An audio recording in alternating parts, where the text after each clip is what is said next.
Miss Sevilla, nabalitaan ho namin nangyari sa inyo sa crossing. At ang balita namin, kahindik-hindik daw ginawang pagliligtas sa inyo ni Extrang Hero. Ano ho masasabi niyo kay Extrang Hero? Oo nga naman. Mag-comment naman kayo. Comment lang po.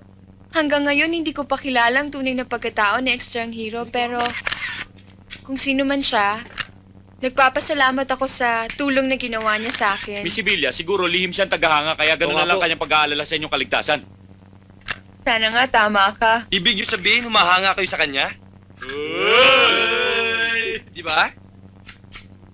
Pwede. Miss Sevilla, Kasi diba, sino ba namang babae ang hindi hahanga sa isang magiting na bayaning kamukha niya? Yes! Miss Sevilla, macho ba siya?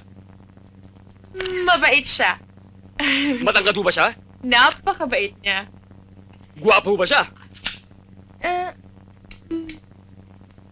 Sobrang bait niya.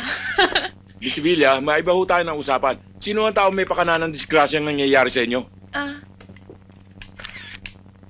Hindi ko pa ho pwedeng sabihin kung sino eh. Miss Sevilla, ang tao hubang to may lihim na galit sa inyo. At marahil, kung hindi kaya Extrang Hero, matagal na kayo napahamak. Sino ba talaga siya? Oo nga, sino siya? Sino siya? Miss Sevilla? Ako! Uy! Kamusta mga paparazzi? Anong ninyo? Kunan niyo ako! Kunan niyo ako! Yan! Yan! Mr. Arman, pwede mo ba kayo magbigay ng statement? Gusto kong ipaalam sa buong mundo na ako si Dr. Ivan ang magiging bagong pinuno at kayo lahat ay luluhod sa harapan ko at magiging mga alipin ko! Meron pa ho ba kayong gustong sabihin? Wow! Kayo ang pumayasin sa Bayana! Kaya't dapat din kayong mamatay! Ano ba naman kayong dalawa, ha? Kanina pa ako salta rito. Akala ko ba kaya niyo ako sinama rito dahil gusto niyo ako makatulong? Gusto mo talaga makatulong? Anong pinaplano niyo? Okay, doon kayo sa gate. Sige na. Kayong dalawa, sumama kayo. Sige.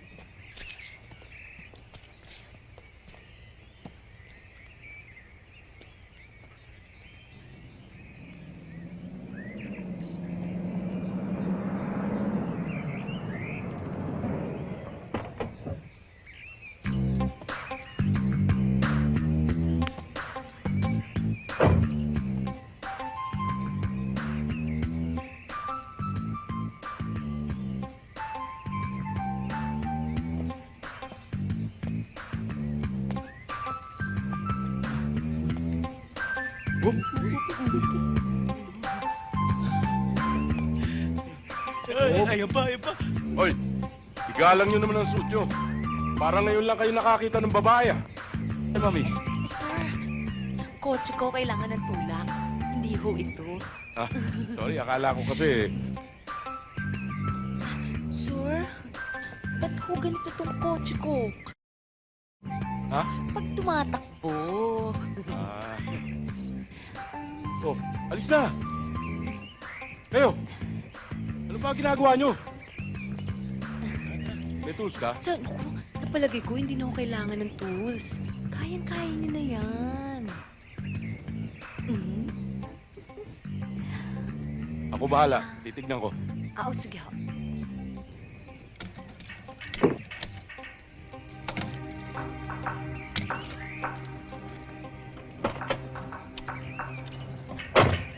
Liz, paki-start mo nga. Okay.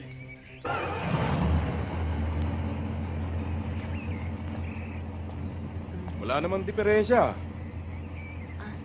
Teka, paano ka nakapasok dito? Sir, naligaw lang ako dito.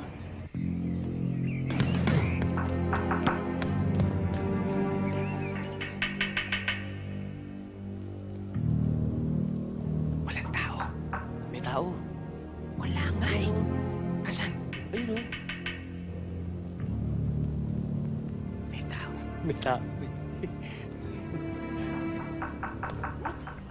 Gusto mong tanggalin ko yung tenga mo? Eh, kung tanggalin ko isang tenga mo, ano sa palagay mo mangyayari sa'yo? Ihina po pandinig ko. Eh, kung tanggalin ko yung dalawang tenga mo, ano sa palagay mo mangyayari sa'yo? Lalabo po paningin ko. Lalabo, bakit? Matatanggal po salamin ko kasi dito lang nasa... Yeah, boss! Ha, di pare, dami tayo magbiyahe. Oh. Oh, ito. Bilis, Sige na, basta! Talaga sa tatlong yan, oh! Yan ang si Willie. Amot, amot.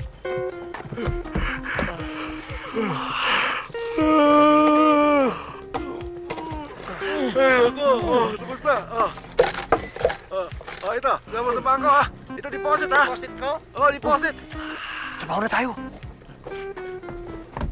Anong account? Saving? Checking. Checking account.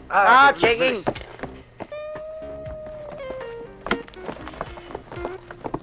Good morning, Boss Yam. Good morning. Handa na po kami para magtrabaho. Tabaw.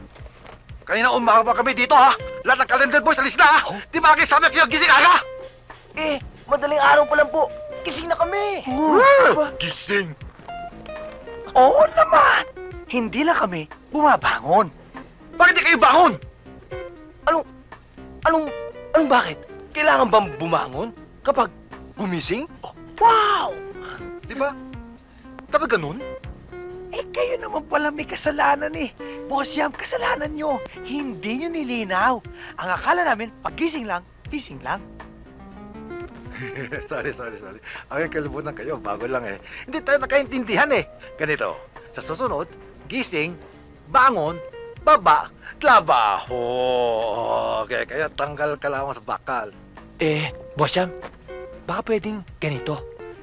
Gising, bangon, baba, almusal. Parang may kulang.